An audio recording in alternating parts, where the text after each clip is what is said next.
Good morning, everyone. Welcome back to our online class again. Yesterday we have completed our second lesson of economics, people as a resource. Now we are moving towards the second lesson of history, that is socialism in Europe and the Russian Revolution. समाजवाद Europe के अंदर और रूस की क्रांति। पहले तो word जो आया हमारे पास सोशलिज्म, समाजवाद। ये 19वीं सेंचुरी में एक नया विचार था जिसके अनुसार जो इंडस्ट्रीज थे वो ज्यादातर प्रॉफिट अपने पास रखते थे, यानी कहीं भी इंडस्ट्रीज लगा ली गई वो उसके अंदर प्रोडक्शन होता, प्रोडक्शन में तो everyone is taking part even from the unskilled labor to the skilled labor and then after the owner। अगर प्रशासनिक काम अगर ऊपर से ओनर या उसकी टीम चलाती है, बोर्ड ऑफ डायरेक्टर चलाते हैं, उसके बाद उसको इंप्लीमेंट करने का काम स्किल्ड लेबर के द्वारा कराया जाता है, उसके बाद अनस्किल्ड लेबर उसके अंदर what all production is done उसमें हेल्प करते, तो सबकी हिस्सेदारी है प्रोडक्शन में। तो लेकिन ज्यादातर प्रॉफिट किसके द्वारा ले लिया जाता है? Most of profit is taken by the industrialist और द ओनर देमसेल्व्स, उनके द्वारा ले लिया जाता। तो उसके खिलाफ विचार था कि प्राइवेट प्रॉपर्टी के खिलाफ के समाजवाद में किसी एक व्यक्ति के पास संपत्ति ना हो, संपत्ति किसके पास हो? गवर्नमेंट के पास हो। गवर्नमेंट का मतलब पब्लिक, पब्लिक का मतलब सबका। जैसे हम ट्रेन की बात करें, हालांकि लंबा समय नहीं है, ट्रेन कुछ दिन के बाद ही प्राइवेट प्रॉपर्टी हो जाएगी, जिस प्रकार से मोदी गवर्नमेंट चल रही है। प्राइवेटाइजेशन बहुत स्पीड से बढ़ रहा है, कहीं 100-150 ट्रेनें पहले दी गई थी प्राइवेट हैंड्स में, अब तो ओपन कर दी गई, कोई खरीद नहीं सकता है। लेकिन इसमें क्या है, जैसे जब तक ट्रेन हमारे पास ये पब्लिक ट्रांसपोर्टेशन है, गवर्नमेंट का है, कोई भी इसमें आसानी से आ जा सकता है, कोई एक व्यक्ति किसी को रोक नहीं सकता। उसी प्रकार ज्यादातर संसाधनों के ऊपर उस वक्त लोगों का मानना था कि सरकार का अधिकार हो, ताकि जो भी प्रॉफिट हो वो शेयर हो जाए सबके अंदर, यानी सबके अंदर जो भी उस इंडस्ट्री के द्वारा प्रोडक्शन के बाद जो हमारे पास प्रोडक्शन होगा उसका जो बेनिफिट होगा सबको मिले। और अगर प्राइवेट प्रॉपर्टी को ज्यादातर प्रॉफिट अकेला ले लेगा जो व्यक्ति जिसने एस्टेब्लिश किए। तो सोशलिज्म क्या विचार था कि प्राइवेट प्रॉपर्टी के खिलाफ थे। समाजवाद में सब पूरे समाज का भला, और समाज का भला क्या कि गवर्नमेंट के पास पब्लिक हो सारी प्रॉपर्टी। यूरोप में नया विचार एंड द रशियन रिवॉल्यूशन, और उसी के लिए रशियन रिवॉल्यूशन हुई। रूस में क्रांति की शुरुआत हुई और उस रूसी क्रांति ने आगे विचार को और आगे बढ़ाया। अब हमारे यहां हमने जो पहला लेसन पढ़ा था द फ्रेंच रिवॉल्यूशन, फ्रांस क्रांति पढ़ा था 1789 में, उसमें जो सबसे महत्वपूर्ण दो विचार सामने आए, कौन से थे? लिबर्टी और इक्वेलिटी, की स्वतंत्रता और समानता। सबको स्वतंत्रता मिले, अपना काम करने की आजादी मिले और सबको समान माना जाए समाज में। इन दो विचारों से काफी लोग प्रभावित हुए, लोग ही नहीं पूरे के पूरे देश प्रभावित हुए। और उसका असर, जैसे हम भारत की बात करें तो आपने उसमें पढ़ा था टीपू सुल्तान और राजा राम मोहन रॉय प्रभावित हुए थे उससे। और राजा राम मोहन रॉय और हमारे यहाँ 8th क्लास में आप पढ़ के आए थे Henry Vivian Derozio, who were called Derozians, एक क्वेश्चन भी था, जो कि कलकत्ता के अंदर लेक्चरर भी थे, प्रोफेसर थे वो भी उनके विचारों से प्रभावित, और दोनों ने they try to spread the ideas of French revolution, France क्रांति के जो विचार थे उनको आगे बढ़ाने का प्रयास किया। कौन से? लिबर्टी और इक्वेलिटी के विचार को। लेकिन हर वर्ग ऐसा नहीं था जिसने कि बराबर रिएक्ट किया हो, सबके लिए समान हो।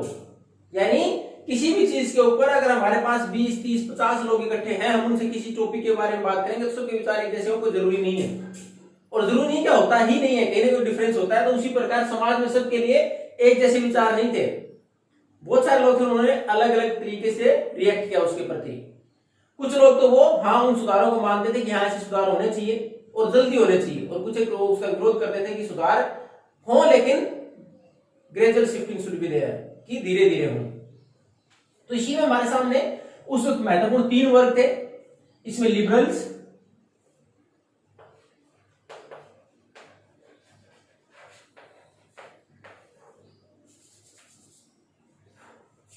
रेडिकल्स और कंजर्वेटिव्स।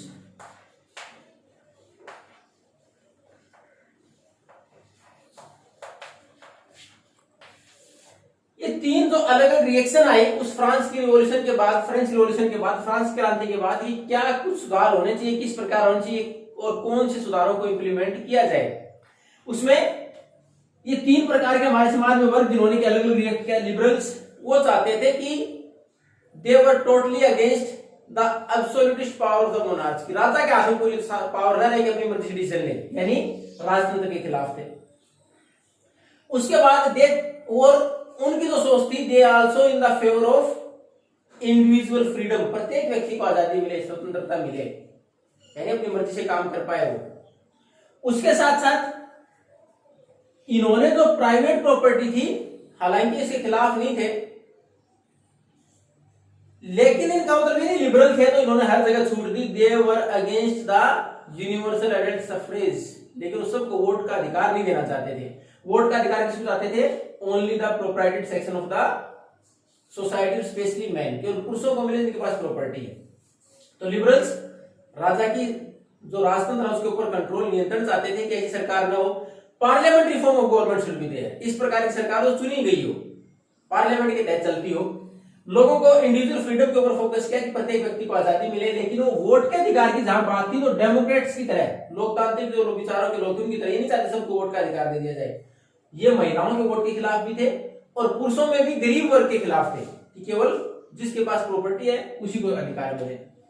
अब दूसरी तरफ रेडिकल्स ये भी चाहते थे the power should not be in the hands of a few people, कि कुछ एक लोगों के हाथ में ताकत न हो। जैसे यहाँ तो एक राजा की बात कर दी यहाँ कि कोई ऐसा नहीं, जैसे डायरेक्टरी बनाई गई थी फ्रांस में कि 4 या 5 लोगों के हाथ में पावर दे दी गई थी, तो इस प्रकार कुछ एक हाथ में कंसंट्रेशन ऑफ पावर ना हो। The power should be in the hands of the public, और सीधा सा मतलब इसी के ऊपर आ गया पार्लियामेंट्री फॉर्म ऑफ गवर्नमेंट की, जहां मेजोरिटी के द्वारा, इसमें बोला गया मेजोरिटी के द्वारा, मेजोरिटी पॉपुलेशन के द्वारा शासन चले, तो मेजोरिटी के द्वारा शासन चले, फिर इलेक्टेड गवर्नमेंट।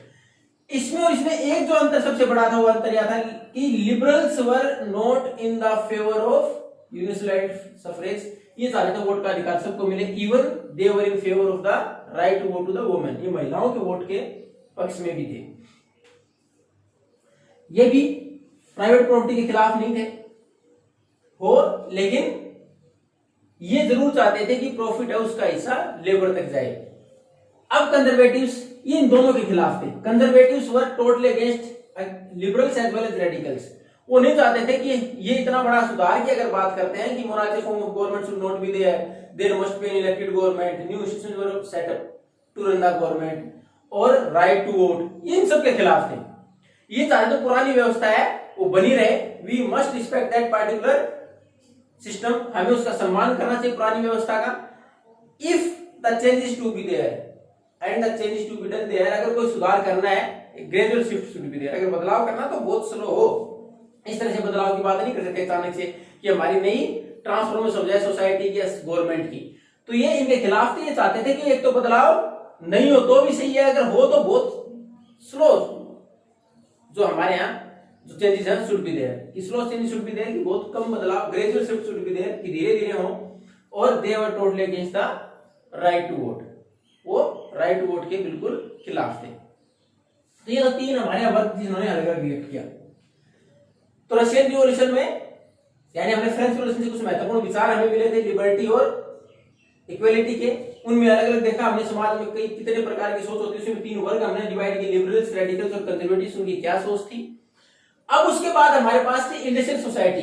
अब किस प्रकार उस समय में 19वीं सेंचुरी की बात करते इंडस्ट्रीज आ गई थी, तो इंडस्ट्रियल सोसाइटी का निर्माण हुआ। उस वक्त बहुत सारे नए शहर डेवलप हुए, उसके साथ इंडस्ट्रीज डेवलप हुई, बहुत सारे महिला पुरुष और यहाँ तक बच्चों ने उन इंडस्ट्रीज में काम किया। Unemployment was at a large scale, बहुत ज्यादा अनएम्प्लॉयमेंट था। सैनिटेशन प्रॉब्लम्स वर देयर, साफ सफाई की सुविधाएं नहीं थी, वो बहुत सारी समस्याएं थी वहां। अब इन सारी समस्याओं में आप देखो इनको कोई मतलब था ही नहीं, ये तो खुद तक सीमित थे, अपना भला चाहते थे, बाकी जाए कहीं भी। लेकिन दोनों ने सोचा क्यों ना इस व्यवस्था में सुधार किया जाए, कि जो लिबरल्स और रेडिकल्स थे ये चाहते थे कुछ सुधार हो। अब इसमें लिबरल्स और रेडिकल्स में ये प्राइवेट प्रॉपर्टी के मालिक भी थे, they also own the industries, इनके पास में इंडस्ट्रीज थी, लेकिन they also want to share their profit, वो चाहते थे थोड़ा प्रॉफिट शेयर भी किया जाए आगे तक। अब उसी की वजह से हमारे यहाँ सोशलिज्म का नया विचार आया था। अब उसमें था रॉबर्ट ओवन, एक फ्रांस के जो व्यापारी थे, इंडस्ट्रीज थे, मालिक थे इंडस्ट्रीज के, उन्होंने विचार दिया था कोऑपरेटिव्स का, कोऑपरेटिव सहकारी समितियां, कि लोग मिल के प्रोडक्शन करें और प्रॉफिट को शेयर कर लिया जाए, तो वो उसके फेवर में थे कोऑपरेटिव्स के। उन्होंने एक नई, अगर बात करें न्यू हार्मोनी इंडियाना अमेरिका में, उसकी शुरुआत भी की थी कोऑपरेटिव्स की।